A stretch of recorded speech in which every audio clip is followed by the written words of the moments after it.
가운데 주님의 은혜가 우리 가운데 가득할 것입니다. 우리가 그 은혜를 사모하며 같이 예배 가운데 나아가길 소망합니다. 아멘. 아멘. 우리가 같이 기도하며 나아가도록 하겠습니다. 하나님 아버지, 이 자리 가운데 주님의 은혜를 부어주시옵소서. 하나님 아버지, 주님 이 자리 가운데 임재하셔서 우리가 주님과 동행하고 다시 한번 주님의 그 기쁨을 회복시킬 수 있도록 아버지 하나님 이 자리 가운데 함께 하여달라고 주님의 임재를 간구하시면서 우리가 주님의 이름을 외치시고 같이 기도하도록 나아가겠습니다. 주여!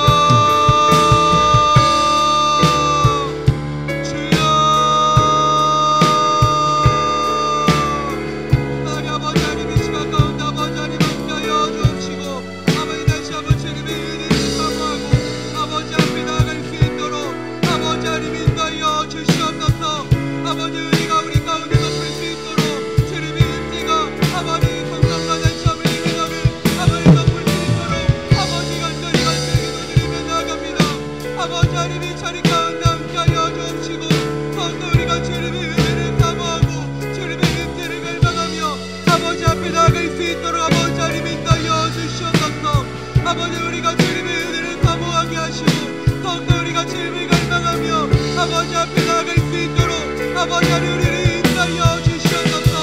아버지 우리의 마음이 주님께 향하여 있습니다. 아버지 우리의 모든 것이 아버지 주님께 향하여 있습니다. 아버지 우리의 마음을 주님께 고백하게 하시고 아버지 하나님 이 시간 우리가 주님의 은혜를 사모하고 아버지 앞에 나아갈 수 있도록 아버지 우리를 붙잡아 주시옵소서. 아버지 하나님 이 시간 가운데 함께 하시는 주님의 은혜를 사모하며 주님의 인도를 찬양하며 아버지 앞에 나갑니다. 아버지 하나님의 자리 가운데 함께 하시고 더욱 아버지 우리가 주님을 사모하고 아버지 앞에 나갈 수 있도록 아버지 하나님 인도하여 주시옵소서. 아버지 우리가 주님을 사모합니다. 아버지 우리가 주님의 인도를 갈망합니다. 아버지 하나님의 자리 가운데 아버지 하나님 함께 하여 주옵소서.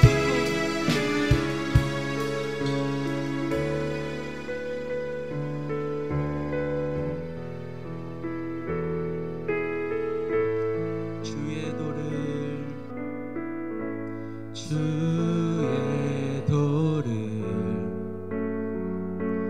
내게 알리소서. 진리의 길로 진리의 길로 행하리. 주님의 마음을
평해하리라. 내 마음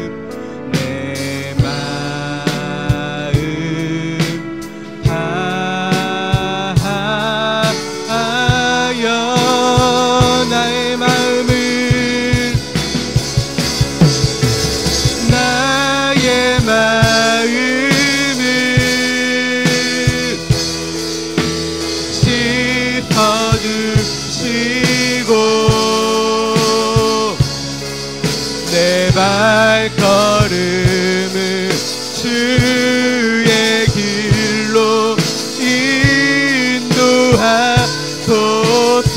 나의 마음을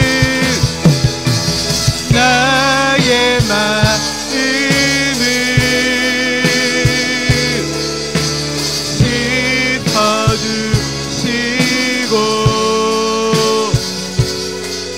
내 발걸음을 주의 길로 인도하소서. 나의 마음을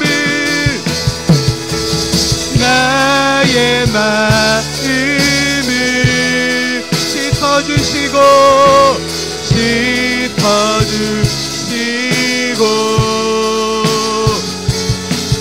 내 발걸음을 주의 길로 인도하소서.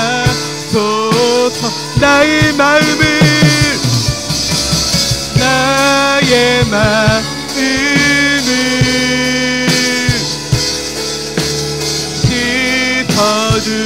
씻어주시고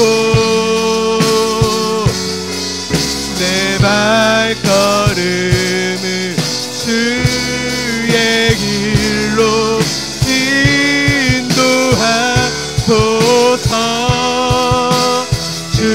주께로 목마른 나의 영혼 주를 부르리. 나의 맘만 더 주소서. 주님만을 원합니다. 더 원합니다. 나의 맘만 더 주소서. 목마른 나의 영혼 주를 부르리. 나의 맘만 더 주소서. 주님만을 원합니다. 더 원합니다. 나의 맘만 더 주소서. 주께 가까이 날 이끄소서. 간절히 주님만을 원합니다. 채워주소서. 주의 사랑을 진정한 찬양 드릴 수 있도록 주께 가까이 날 이끄소서. 간절히 주님만을 원합니다. 채워주소서. 주의 사랑을 진정한 찬양 드릴 수 있도록 목마른 나의 영혼 주를 부르리. 나의 맘만 더 주소서. 주님만을 원합니다. 더 원합니다. 나의 맘만 더 주소서. 목마른 나의 영혼 주를 부르리. 나의 맘만 더 주소서. 원합니다.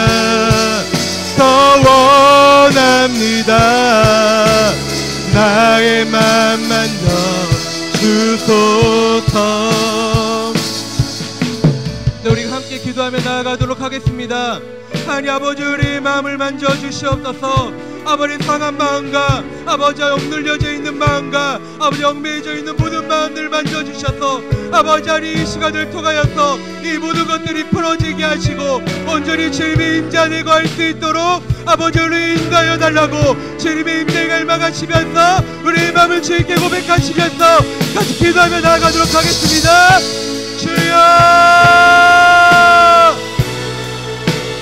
주여.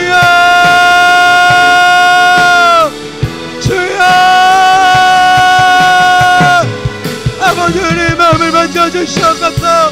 아버지 상한 마음과 아버지 엉들려져 있는 마음과 아버지 묶여있는 모든 것들이 아버지 하나님 부러지게 하여 주옵소서.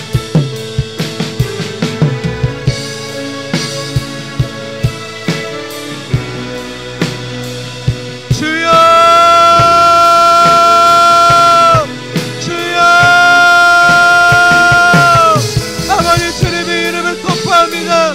아버지 묶여있는 모든 것들이 아버지 하나님 부러지게 하시고 아버지 주님의 마음으로 나아갈 수 있도록 아버지 하나님 인도하여 주옵소서. 아버지 하나님 이 시간 가운데 아버지 하나님 함께 하여 주옵소서. 아버지 주님의 임재를 갈망합니다. 아버지 주님의 성령을 간구합니다. 아버지 하나님 이 자리 가운데 함께 하여 주옵시고 다시 한번 주님의 임재를 사모하며 아버지 하나님 이 시간 주님의 마음으로 나아갈 수 있도록 아버지 하나님 인도하여 주옵소서.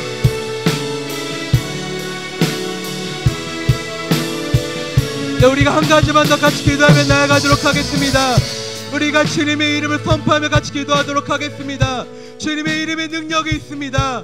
다시 한번 주님의 능력의 이름을 선포하시면서 하나님 아버지 하나님 우리가 이 시간 주님의 마음으로 나아가기 원합니다. 주님의 마음을 부어주셔서 우리가 다시 한번 예배 자리 가운데 은혜 가운데 거할 수 있도록 다시 한번 주님의 이름을 선포하며 주님의 능력을 선포하며 같이 기도하며 나아가도록 하겠습니다. 주여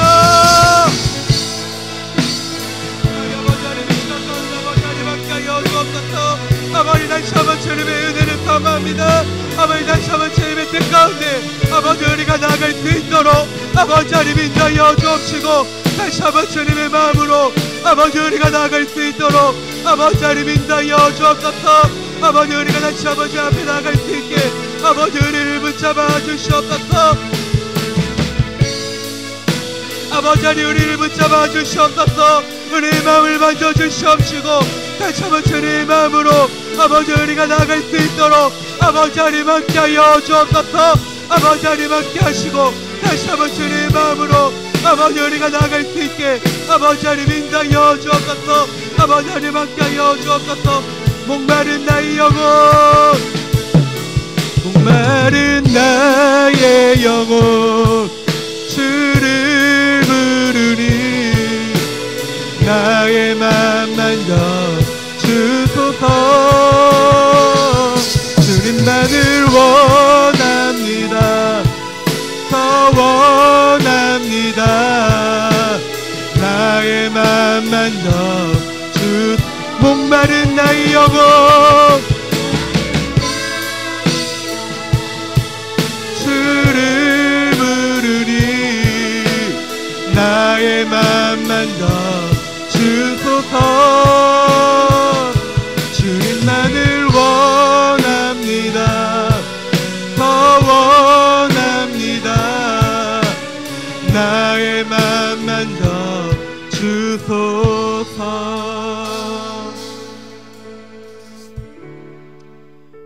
하나님 아버지 하나님 이 시간 가운데 함께 하시어서 아버지 우리가 주님의 마음으로 나아갈 수 있도록 아버지 하나님 인도하여 주옵소서. 아버지 우리가 주님의 은혜를 사모하며 주님의 임재를 갈망하며 나아갑니다. 아버지 하나님 이 자리 가운데 함께 하시어서 우리가 그 주님의 이름을 선포하며 나아갈 수 있도록 아버지 하나님 인도하여 주옵소서.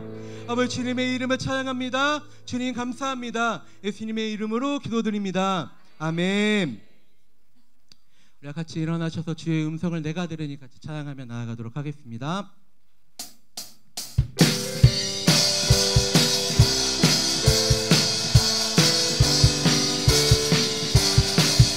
주의 음성을 내가 들으니 사랑한단 말일세. 믿는 마음으로 주께 가오니 나를 영접하소서.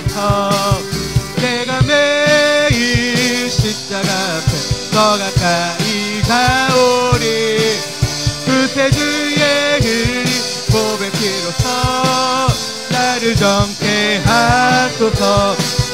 주여 넓으신 은혜 베푸사 나를 받아주시고 나의 품은 뜻 주의 뜻같이 되게 하여 주소서.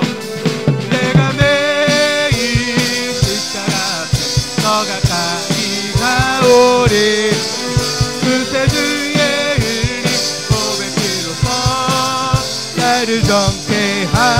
하소서.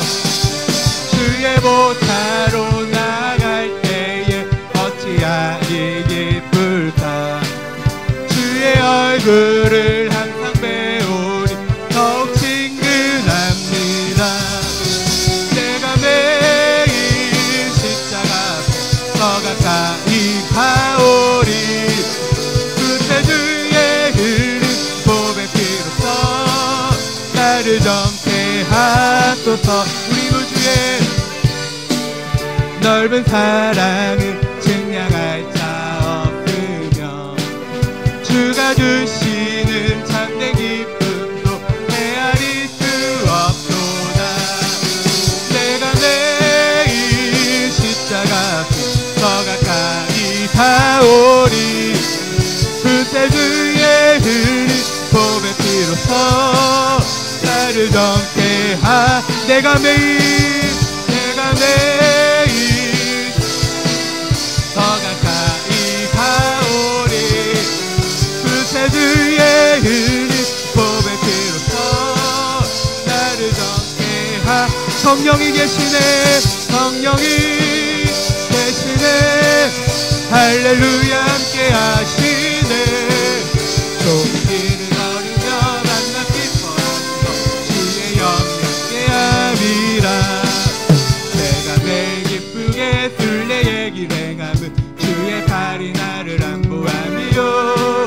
내가 주의 큰 복을 받는 참된 비결은 주의 영이 함께하. 아멘. 성령이 계시네. 할렐루야 함께 하시네. 좁은 길을 걸으며 만나 기뻐하는 것 주의 영이 함께함이. 전에 제일 빠져서 평안함이었을 때 예수 십자가의 공로 힘입어 그 발 아래 엎드려 참된 평화 얻음은 주의 영이 함께하. 성령이 계시네. 성령이 계시네. 할렐루야 함께 하시네. 좁은 길을 걸으며 만나 기뻐하는 것 주의 영이. 성령이 계시네. 성령이 계시네. 할렐루야 함께 하시네. 좁은 길을 걸으며 만나 기뻐하는 것 주의 영이 함께. 나와 동행하시고 나는 숲의 새와 같이 기쁘다. 아멘. 내가 기쁜 마음으로 주의 뜻을 행하면 주의 영이 함께함이. 성령이 계시네. 할렐루야 함께 하시네. 좁은 길을 걸으며 만나 기뻐하는 것 주의 영이 함께함. 세상 모든 정욕과 나의 모든 욕망은 십자가에 이미 못을 박았네. 어두운 밤이 지나고 무거운 짐 벗으니 주의 영이 함께하니. 성령이 계시네. 할렐루야 함께 하시네.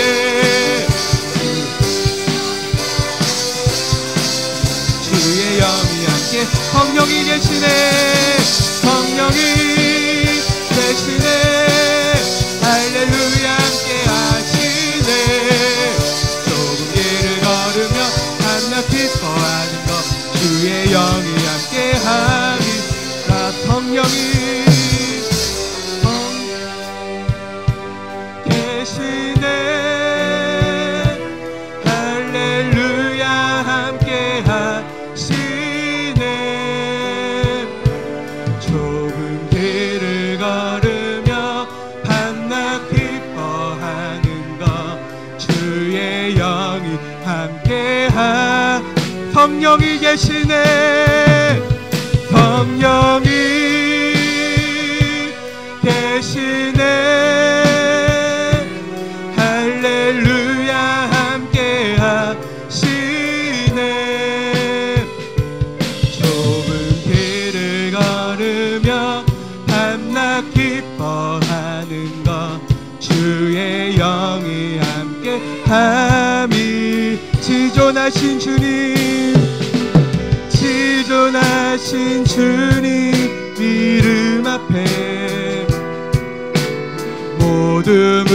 무릎 꿇고 다 경배해. 거룩하신 주님 보좌 앞에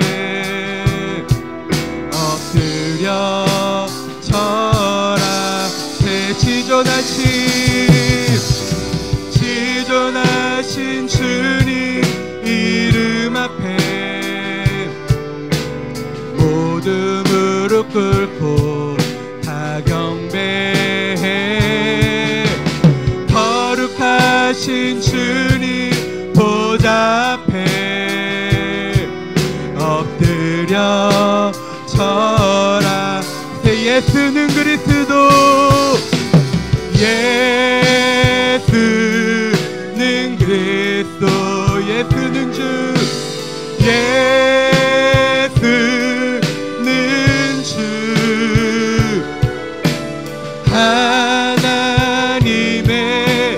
영으로 경배 드리리. 지존하신 주님 이름 앞에 모두 무릎 꿇고 다 경배해.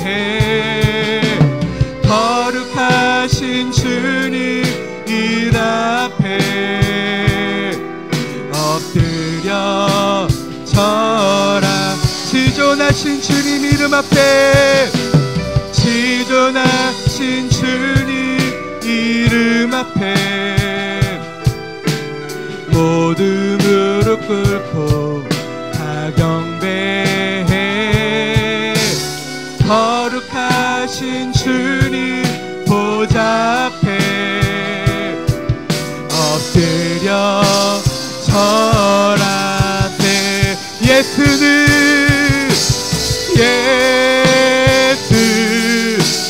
그리스도, 예수는 주.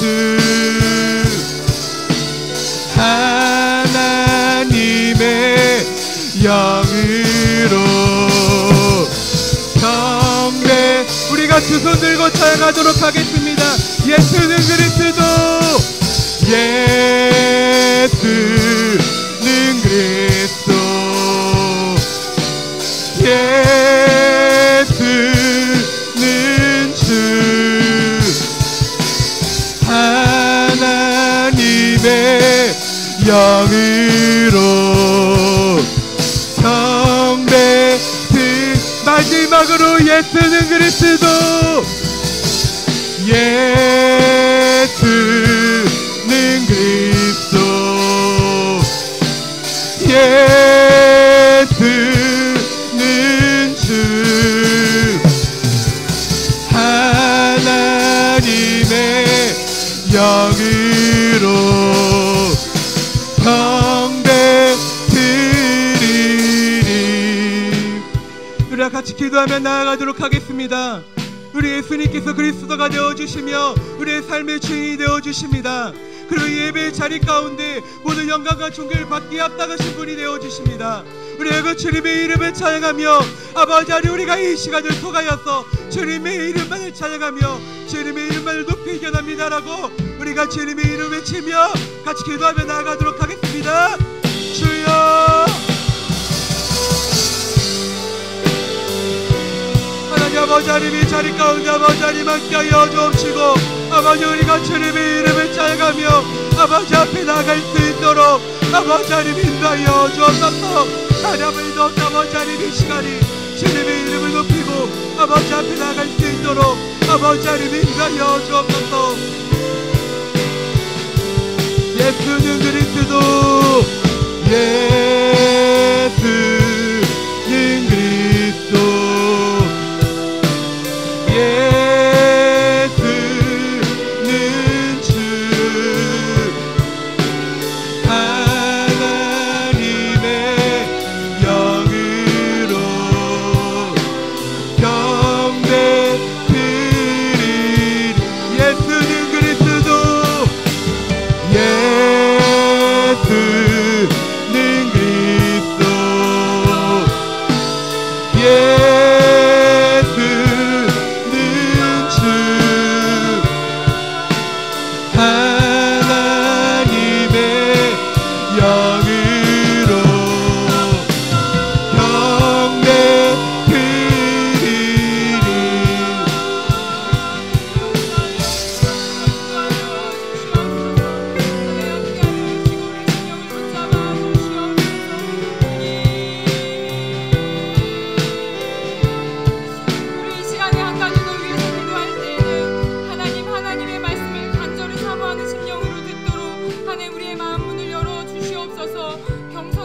귀로 주의 음성을 듣게 하여 주시옵소서. 주의 말씀을 듣고 행하는 믿음이 우리 안에 있게 하여 주시옵소서라고 주여 한 번에 주와 함께 기도합니다. 주여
간절히 사모하는 심령으로 또 겸손한 심령으로 주의 말씀을 듣겠사오니 주님 우리에게 주의 음성을 들려주시고 각자에게 허락하여 주시는 말씀을 마음에 담아 그 말씀을 행하며 주님께 기쁨이 된 삶 살아갈 수 있도록 축복하여 주시옵소서.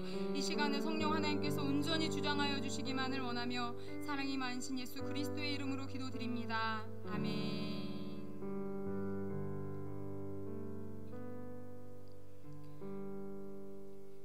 함께 보실 본문은 마태복음 7장 1절부터 2절 말씀입니다.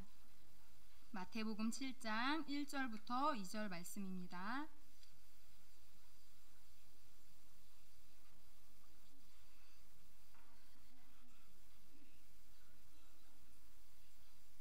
한 목소리로 읽겠습니다. 비판을 받지 아니하려거든 비판하지 말라.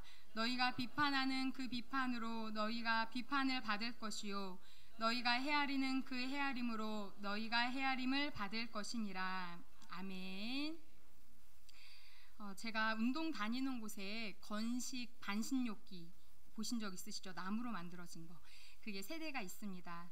어느 날 운동을 하고 처음으로 그 반신욕기를 사용해 보려고 갔더니 한 반신욕기 위에 키가 올려져 있고 전원이 켜져 있었습니다. 누군가 사용하다가 잠시 자리를 비웠나 보다 하고 저는 옆자리로 가서 반신욕을 했습니다. 그런데 10분이 지나고 20분이 지나도 이 옆자리에 사람이 오지 않는 겁니다. 전기가 낭비되고 있는 게 아깝다는 생각에 저는 그 옆자리의 전원 버튼을 껐습니다. 그런데 조금 있다가 앞 시간에 시작한 운동 수업이 끝나자 그리고 사람들이 나오자 그 중에 한 사람이 바로 그 자리에 앉아서 전원 버튼을 켜는 것입니다. 50분짜리 운동 수업을 들어가기 전에 미리 자리를 맡아놓기 위해 그 반신욕기를 60분으로 설정을 해놓고 키를 올려놓고 수업을 들어간 거예요. 제가 그 순간 어떤 생각을 했을까요? 와, 진짜 욕심이다 라는 생각이 들었습니다. 다른 사람이 그 사이에 사용하지 못하게 자리를 맡아놓고 전기까지 낭비를 하니까 마음속으로 막 비판하는 마음이, 판단하는 마음이 드는 겁니다. 그런데 잠시 후 그 사람을 보니까 얼음물을 와가작 씹어먹으면서 반신욕을 하고 있는 거예요. 저는 순간 또 비판하는 마음이 들었습니다. 아니, 몸을 따뜻하게 하려고 반신욕을 하는데 얼음물을 왜 먹어? 얼음물을 먹을 거면 반신욕을 하지 말지. 그런 생각이 드는 거예요.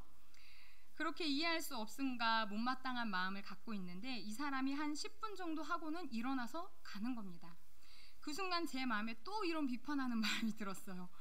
10분 할 거면서 1시간을 켜두다니. 그 짧은 20여 분의 시간 동안 저는 단 한 번도 본 적 없는, 생전 처음 본 그 사람을 3번씩이나 마음속으로 판단했습니다. 물론 이렇게 판단하는 순간 제 안에 있는 성령님께서는 너 지금 판단하고 있어, 비판하지 마 라는 깨달음을 주셨습니다. 하지만 저는 그것이 주님 앞에 잘못이라는 것을 알고 있었음에도 대수롭지 않게 여기고 생각을 멈추지 않았습니다. 또한 저의 잘못은 거기서 끝나지 않았습니다. 분명 하나님께서 기뻐하시지 않는 생각인 걸 알면서도 그 생각을 심지어 다른 사람한테 옮기기까지 했습니다. 그날 오후에 집에 오신 친정어머니께 이런저런 얘기를 하다 오늘 운동을 갔는데 이런 사람이 있더라 라는 얘기를 했습니다.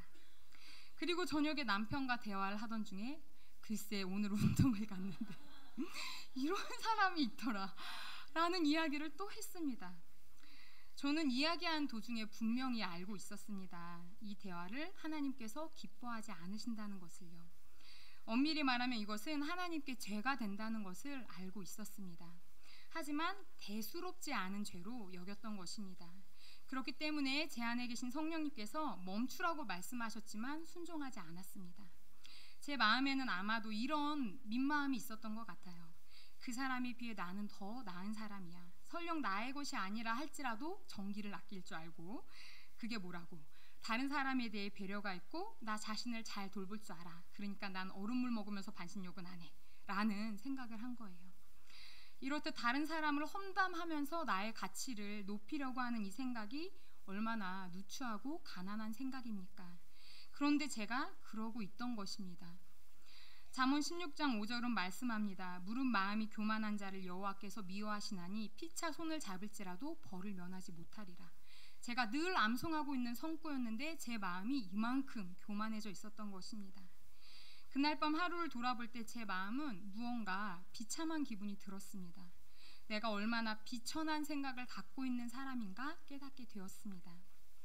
평소라면 그냥 지나쳐버렸을 그 죄에 대해 성령님께서는 그냥 지나치지 않으셨습니다. 이 일을 통해 저를 다루기를 원하셨던 것입니다. 그 사람이 만약 나와 관계된 사람이라면, 내 가족이나 우리 성도님들이었다면 좀 더 관대하게 이해하려 했을 텐데 나와 무관한 사람이라 생각하니 날카로운 비판의 칼을 들고 그 사람을 바라본 것입니다. 제 안에 이런 이중적인 잣대가 있고 이 잣대로 사람들을 대하고 있음을 보게 하셨습니다. 유진 피터슨이 쓴 메시지 성경은 오늘 본문을 이렇게 말씀합니다. 사람들의 흠을 들추어내거나 실패를 꼬집거나 잘못을 비난하지 마라. 너희도 똑같은 대우를 받고 싶지 않거든 말이다. 비판하는 마음은 부메랑이 되어 너희에게 되돌아올 것이다. 예수님께서는 오늘 본문을 통해 비판을 즐기는 사람들에게 경고하십니다. 비난적인 비판, 그것은 그대로 자신에게 돌아오며 남을 비난하면 우리 자신도 비난을 받게 된다고 말입니다. 우리는 흔히 남의 잘못을 정도 이상으로 간섭할 때가 있습니다. 다른 사람의 하찮은 잘못을 가지고 법석을 떨기도 하고 별로 중요하지 않은 문제인데 크게 떠버리는 잘못을 범하기도 합니다. 그러나 남을 학대하는 자는 자신도 학대를 받게 되고 남을 속이는 자는 자신도 속임을 받게 된다고 성경은 말씀하고 있습니다. 이사야서 33장 1절을 새번역 성경에서는 이렇게 말씀하고 있습니다. 약탈 한 번 당하지 않고 남을 약탈하기만 한 자야, 너에게 재앙이 닥칠 것이다. 배반 한 번 당하지 않고 남을 배반하기만 한 자야, 너에게 재앙이 닥칠 것이다. 너의 약탈이 끝나면 이제 내가 약탈을 당할 것이며 너의 배반이 끝나면 이제 내가 배반을 당할 것이다. 남을 해치려는 말과 행동은 그 크기와 상관없이 언젠가는 보복을 받게 됩니다. 이것이 하나님의 법칙입니다. 따라서 우리는 남을 판단하는 것은 곧 나 자신을 정죄하는 것임을 알아야 합니다. 남을 쉽게 판단하는 자들은 하나님의 판단을 피할 길이 없습니다. 비판은 비판을 부릅니다. 그리스도인은 모든 판단을 하나님께 맡기고 비판하지 않는 정결한 삶을 살아야 합니다. 판단이나 정죄가 아니라 오히려 상대방에게 좋은 점을 발견하고자 노력해야 합니다. 내가 누군가를 적극적으로 아주 신랄하게 비판하지 않더라도 소극적으로 그냥 꿍하게 마음으로 못마땅하게 여기는 것, 그것 또한 죄입니다. 사랑을 품고 소망을 품어야 된 하나님의 자녀의 가슴에 못마땅한 마음이 품어져 있어야 되겠습니까? 누군가를 못마땅하게 여기는 순간 이미 내 안에는 그 사람에 대한 판단과 정죄가 자리 잡게 됩니다. 그렇다면 누군가를 못마땅하게 여기는 것, 비판하는 것이 왜 죄가 될까요? 그것은 누군가를 비판하는 그 순간 내가 하나님의 자리에 앉는 것이기 때문입니다. 본문에서 비판으로 번역된 단어의 헬라어는 크리노입니다. 이 용어는 주로 하나님의 심판을 나타내는 데에 사용되는 단어입니다. 그러니까 원어적인 의미로 생각한다면 우리가 누군가를 비판하는 것은 내가 재판관이 되어서 심판하는 것이 됩니다. 그 대상이 누구이건 간에 우리가 누군가를 못마땅하게 여길 때 바로 그 순간 우리는 하나님이 앉으셔야 할 그 자리에 내가 앉는 죄를 범하게 된다는 것입니다. 판단하실 수 있는 분은 오직 하나님 한 분뿐이시라고 성경은 말씀하고 있는데 내가 하나님의 자리에 앉아서 다른 사람을 판단하고 있으니 이것은 명백한 월권 행위이고 하나님이 보시기에 큰 죄임이 분명합니다. 로마서 14장 10절은 말씀합니다. 내가 어찌하여 내 형제를 비판하느냐 어찌하여 내 형제를 업신여기느냐 우리가 다 하나님의 심판대 앞에 서리라. 우리는 다 하나님의 심판대 앞에 서서 동일하게 심판을 받게 될 피조물일 뿐입니다. 그런데 피조물인 우리가 어떻게 나와 동일한 피조물을 심판할 수 있겠습니까? 우리를 심판하실 수 있는 분은 오직 창조자이신 하나님뿐이시지요. 우리가 누구를 가장 쉽게 못마땅해 할까요? 저처럼 아예 생판남을 못마땅해 하는 경우도 있지만 대체로 나의 가장 가까이에 있는 사람들에 대해서 우리는 쉽게 못마땅한 마음을 갖습니다. 내 남편, 아내, 자녀, 부모님, 우리 셀 식구, 가깝고 친한 성도들에 대해 못마땅한 마음을 갖기가 쉽습니다. 가까이에 있기 때문에 그의 장점보다는 단점이 더 크게 보이는 거죠. 잘하는 것은 당연한 일로 여겨지고 부족하고 못하는 부분에 대해서는 그 부분이 나에게 불편을 주니까 상대가 바뀌기를 바라는 것입니다. 하지만 이런 못마땅한 마음은 분명한 죄입니다. 그러나 우리는 죄에 대해 쉽게 간과하며 대수롭지 않게 여깁니다. 이러한 정죄와 판단의 죄가 내 안에 하나님의 자리를 빼앗고 내 안에 계신 성령님을 소멸시키고 은혜로 촉촉해야 되는 내 마음을 강팍하고 메마르게 만드는데 이것에 대해서 너무나 무감각한 것입니다. 하나님 앞에 겸손하지 못하고 비판적인 삶을 버리지 못할 때 우리는 하나님의 심판을 피할 길이 없습니다. 여기에서 비판은 앞에서 말씀드린 것처럼 단순한 정죄나 판단이 아니라 심판이라는 강한 의미가 있습니다. 긍휼을 행하지 않는 자에게는 긍휼이 없는 심판이 기다리고 있다 말씀하고 있습니다. 야고보서 2장 13절은 말씀합니다. 긍휼을 행하지 아니하는 자에게는 긍휼 없는 심판이 있으리라. 긍휼은 심판을 이기고 자랑하느니라. 마음에 하나님의 사랑과 이해를 품고 있는 사람에게는 이런 무서운 하나님의 심판이 기다리고 있지 않겠죠. 하나님의 의로우신 심판은 하나님을 향한 불신과 자신의 고집, 혹독한 비판의 마음을 갖고 있는 사람들에게만 나타나는 것입니다. 마지막 심판 날에 하나님께서는 각 사람에게 그 행한 대로 갚아주겠다라고 말씀하셨습니다. 로마서 2장 5절부터 6절은 말씀합니다. 다만 내 고집과 회개하지 아니한 마음을 따라 진노의 날 곧 하나님의 의로우신 심판이 나타나는 그날에 임할 진노를 내게 쌓는도다. 하나님께서 각 사람에게 그 행한 대로 보응하시되. 성도 여러분, 하나님의 이 말씀이 그대로 이루어질 것을 믿으십니까? 아멘. 그렇다면 하나님을 믿는 신실한 성도는 비판하는 삶을 살아서는 안 됩니다. 그리스도인은 비판보다는 겸손한 마음으로 다른 사람을 이해하려 해야 합니다. 이렇게 비판하지 말라는 것에 대해서 제가 묵상하고 설교를 준비하는 중에도 제 안에는 끊임없는 싸움이 있었습니다. 비판하는 것에 대해서 의식하지 않을 때는 깨닫지 못했는데 자각하고 의식하다 보니 마치 숨쉬는 것처럼 남을 비판하는 생각들이 제 안에서 자연스럽게 일어나고 있는 것을 보았습니다. 날마다 숨쉬는 순간마다 내 앞에 비판할 일 보내라고 이 복음성가 가사를 개사해도 될 만큼 아주 자동적인 사고로 제가 비판을 하고 있는 것입니다. 얼마 전에 수요 예배를 드리고 집으로 운전하고 가는 길에 야간 민방위 훈련을 하는 것인지 군복을 입고 총을 든 한 젊은 30여 명의 남성분들이 지나가고 있었습니다. 아직 그때는 더운 때였어서 늦은 시간에 덥게 군복에 총까지 메고 행진을 하니 얼마나 힘들까라는 생각이 들었습니다. 딱 거기에서 생각이 멈췄으면 참 좋았을 텐데 거기서 멈추지 않았습니다. 삐딱하게 총을 둘러맨 자세와 흐트러진 복장들, 건들거리는 걸음걸이들을 보니까 제 마음에 비판하는 마음이 또 드는 겁니다. 저거 봐라, 저게 무슨 훈련이 되겠나, 저래서 우리나라를 전쟁이 나면 지킬 수가 있겠나 생각이 저만치 또 가는 거예요. 얻는 정신을 차리고 생각을 정돈하고 하나님께 회개 기도를 드렸습니다. 하지만 저의 생각은 언제든지 이렇게 고삐 뿔린 망아지처럼 비판이라는 죄의 절벽을 향해 정신없이 뛰어갑니다. 성령님께 온전히 붙잡혀 있지 않으면 그렇습니다. 무엇이 우리를 이 비판하는 습관, 나도 모르게 거의 자동적으로 일어나는 이 죄된 생각으로부터 자유하게 할 수 있을까요? 무엇이 우리의 생각의 울타리가 되어서 우리의 마음을 이렇게 지켜줄 수가 있을까요? 오직 성령 충만뿐입니다. 하나님의 말씀과 기도로 성령님이 내 안에 충만히 임하실 때 우리는 이 죄의 습관, 죄의 생각들로부터 벗어날 수 있습니다. 설령 비판하는 죄를 지었다 할지라도 내 안에 하나님의 말씀이 있다면 얼른 다시금 회개하고 돌이키게 되고 순간 깨닫고 입을 다물게 되겠지요. 가난한 심령으로 주님의 도우심을 구하게 될 것입니다.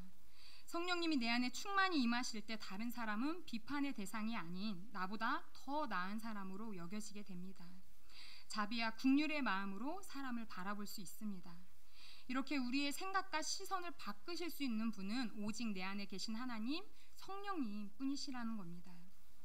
그렇기 때문에 우리는 더욱 성령 충만함을 강구해야 합니다. 내 안에 말씀이 충만하게, 기도가 메마르지 않게 계속해서 은혜의 자리를 사모하고 주님께 더 나아가야 합니다. 주일이나 이런 공예배, 셀 예배, 그때만 모이는 걸로는 내 삶에 성령님이 충만해지기 어렵습니다. 우리의 삶이 예배의 자리가 되어야 합니다.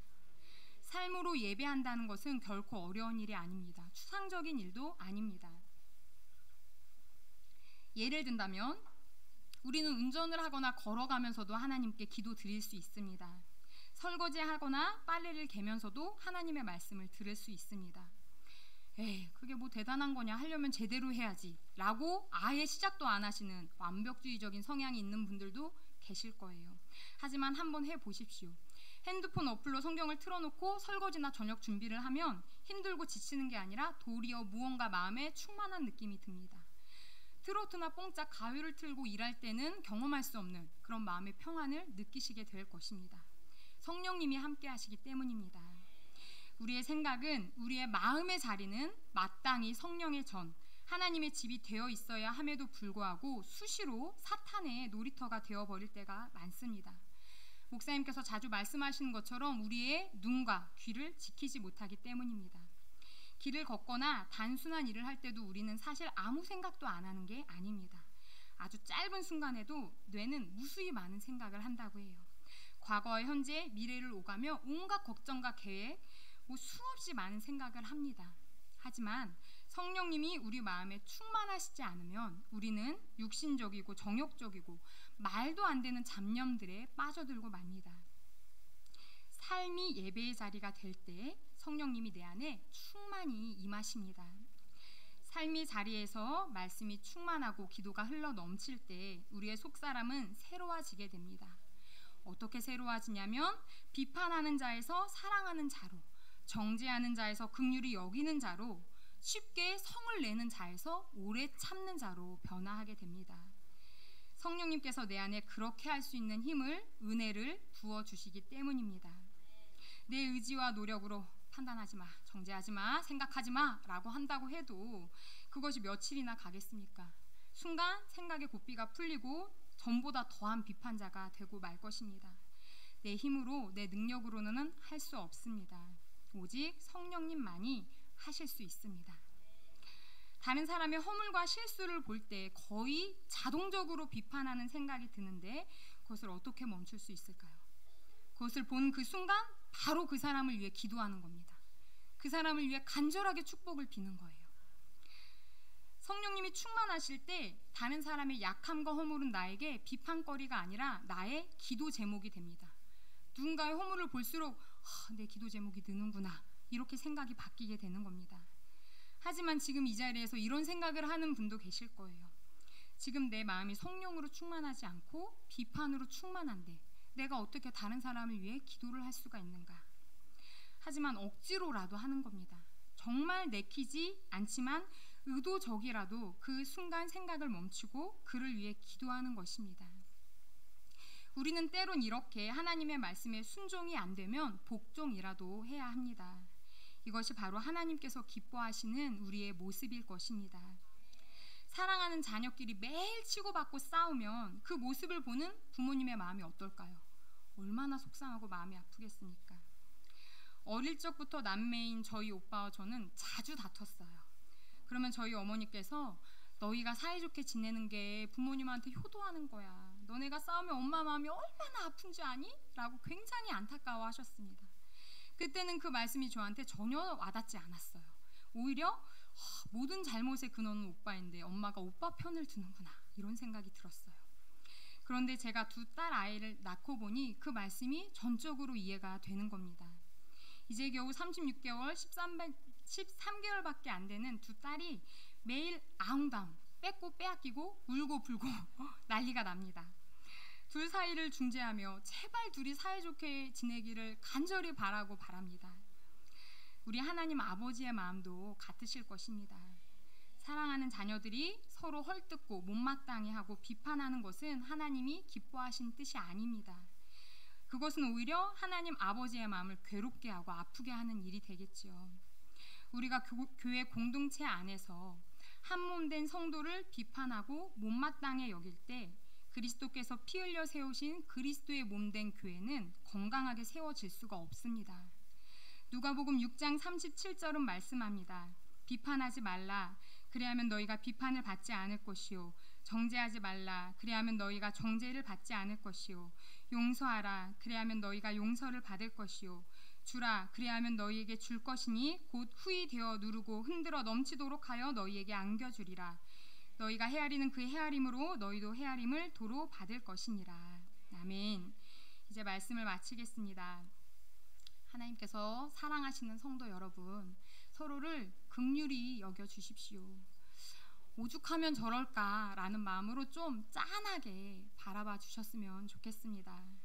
매서운 눈초리, 정확한 잣대로 상대를 대하는 게 아니라 부드러운 마음, 인자한 눈으로 서로를 바라봐 주시기를 바랍니다. 하지만 이것은 결코 내 힘으로는 불가능한 일입니다. 성령님께서 내 안에 계실 때만 할 수 있는 일이지요.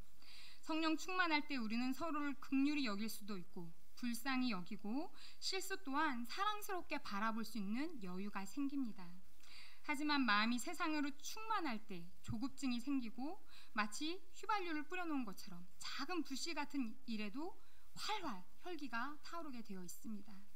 그렇기 때문에 우리는 더욱 성령 충만을 사모해야겠습니다. 내 겉사람은 죽고 속사람은 날로 새로워지고 우리의 영혼이 강건하여지도록 성령의 충만을 간구해야겠습니다. 마지막으로 고린도전서 4장 5절 말씀을 읽어드리겠습니다. 그러므로 때가 이르기 전 곧 주께서 오시기까지 아무것도 판단하지 말라. 그가 어둠에 감추인 것들을 드러내고 마음의 뜻을 나타내시리니 그때 각 사람에게 하나님으로부터 칭찬이 있으리라. 아멘. 판단과 정죄가 아닌 사랑과 섬김을 통해 하나님의 기쁨이 되는 성도님들이 되시기를 바랍니다. 이 시간에 함께 찬양하고 기도드리겠습니다. 1절, 2절, 4절 찬양 드립니다. 나 행한 것 죄뿐이니 주 예수께 비옵기는 나의 몸과 나의 맘을 깨끗하게 하옵소서. 물 가지고 날 씻든지 물 가지고 태우든지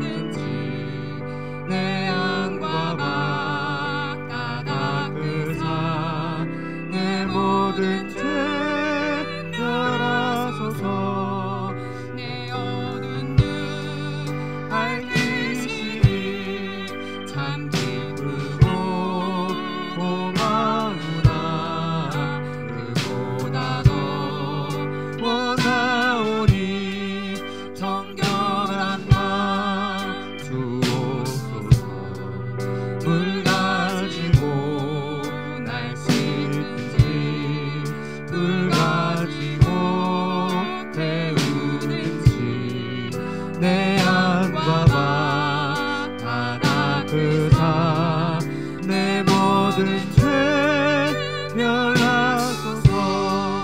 못된 행실하고 지고 악한 생각 다 버려도 주 앞에서 정결하고 자랑치는 못하리라. 불 가지고 날 쓰든지 불 가지고 태우든지 내 안과 박하나 그사 내 모든 죄 멸하소서. 아멘. 우리 이 시간에 하나님께 함께 기도하기 원합니다. 못마땅하게 여긴 마음, 판단하고 정죄한 말들을 주님 용서하여 주시옵소서. 성령으로 충만하게 하여 주시사 사랑하고 이해하고 섬길 수 있는 마음 허락하여 달라고, 나의 속사람을 변화시켜 달라고 이 시간에 주여 한번 외치고 함께 기도드립니다. 주여!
비판하고 정죄했던 우리의 삶을 용서하여 주시옵소서.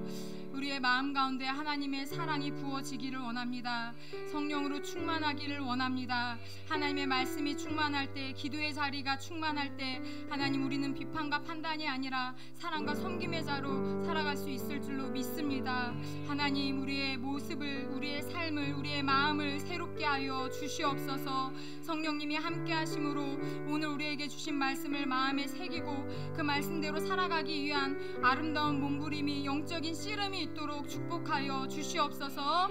함께 하신 주님께 감사드리며 사랑이 많으신 예수 그리스도의 이름으로 기도드립니다. 아멘. 주기도문으로 예배를 마치겠습니다. 하늘에 계신 우리 아버지, 아버지의 이름을 거룩하게 하시며 아버지의 나라가 오게 하시며 아버지의 뜻이 하늘에서와 같이 땅에서도 이루어지게 하소서. 오늘 우리에게 일용할 양식을 주시고 우리가 우리에게 잘못한 사람을 용서하여 준 것 같이 우리 죄를 용서하여 주시고 우리를 시험에 빠지지 않게 하시고 악에서 구하소서. 나라와 권능과 영광이 영원히 아버지의 것입니다. 아멘.